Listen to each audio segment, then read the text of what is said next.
The day that the blizzard hit, I was at home relaxing. It was probably about 2 o'clock in the afternoon, and I heard that they might be shutting down Lakeshore Drive. So I decided, forget it, I'm gonna jump in my car right now, I'm gonna make it to work so that I won't be late. I had a decision to make. Am I gonna stay home and wait for a call, or am I gonna be at the office waiting to see where I can jump in?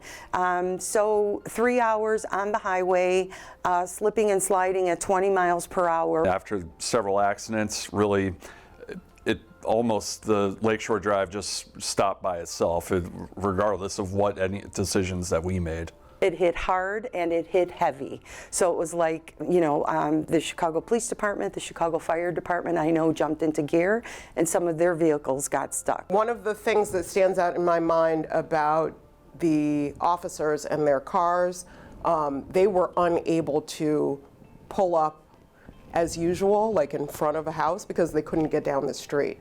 So they would be on the main street and have to like actually trudge down, so it would take a lot longer. And they were relaying this over the radio to us that, you know, oh, I'm gonna have to walk it. It was a bit surreal. I was actually sent out as part of a little team to be a car counter in the middle of the night to kind of assess what the impact looks like. So we were out there physically counting every single car left on Lakeshore Drive, which at its peak was over 1,000. We got the call for the Traffic Management Authority to man all of the parking lots in the city, and I believe there were 7 parking lots that the vehicles were taking to. Some were Soldier Field, some were on Chicago Avenue, some north at Wilson by the lake, just to get the cars lined up and help organize and get ready for the patrons to come pick up their vehicles. As always, life safety is the immediate priority. When you had people stuck in their cars for hours, you know, that was the top of our priority list, is to figure out what is the safest, most effective way to get these people. And we were very thankful for the Chicago Fire Department that week that immobilized their snowmobiles to actually go make rescues in the snow. Which was really incredible. Answering the phone, there were a lot of people saying, I'm stuck, you know, what should I do? And the idea of giving guidance without being able to see what actually is going on in your area, or in the area that the caller is calling from, was difficult. And it mostly was, you need to do whatever you need to do in order to make yourself feel safe, because I don't know if getting out of your car is going to be worse than staying in your car for you. That was a battle. We had to figure out how to fight the battle after it hit.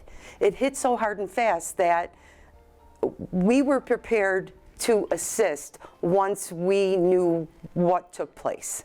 One of the things that they did was, for the staff here, was recognize that we weren't going to be able to go back and forth, right? So they set up food.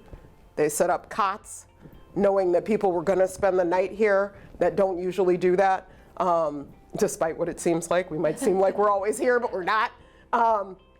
You know, so they were prepared in that fashion here, so that we didn't have to brave those dangerous conditions. This event helped us better prepare for future events. In the weeks and months afterwards, we started to develop a Lakeshore Drive shutdown plan, which really gave a more systematic fashion for how we would engage in these types of circumstances in the future.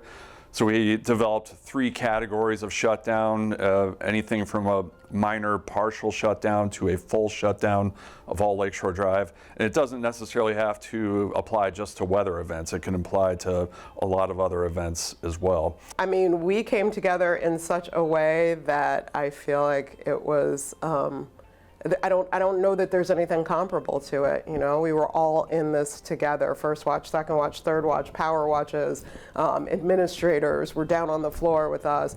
You know, and it was a wonderful thing that was brought by this terrible set of circumstances.